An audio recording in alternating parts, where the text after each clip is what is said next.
ఈ హైలైట్స్ నుంచి తప్పకుండా వచ్చే అవకాశం ఉందండి. భూమి పర్యాయ పదాలు. గ్రీకు పదమైన ఎర్త్ యొక్క అర్థం నేల, మట్టి, పొడి నేల. గ్రీకు పదం. సంస్కృతంలో భూమి, పృథ్వీ, ధరణి, అవని, పుడమి వంటి పలు పేర్లు ఉన్నాయి. భారతీయ భాషల్లో భూమికి ఉన్న పేర్లు ఈ సంస్కృత మూలాల నుంచి వచ్చినవే. భూకేంద్రక సిద్ధాంతంగా టాలమీ ప్రతిపాదించాడు.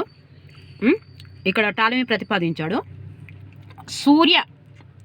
సూర్యకేంద్రక సిద్ధాంతంగా కోపర్నికస్ ప్రతిపాదించాడు. దీంట్లో కన్ఫ్యూజ్ కాకుండా ఏం చేయాలంటే, ఇగో భూకేంద్రక సిద్ధాంతంని టాలమీ చేసిండు కాబట్టి ఇది టాలమీ గుర్తుండాలంటే ఇగో ఇక్కడ సూర్యకేంద్రక సిద్ధాంతంగా కోపర్నికస్ ఇది ఒకటే పెట్టుకోవాలి. సూర్యల రా ఉంటాడు, కోపర్నిలా కూడా రా ఉంటుంది. రీ ఇగో సూర్యకేంద్రక సిద్ధాంతంలో కోపర్ని ఇగో సూర్యుని దాంట్లో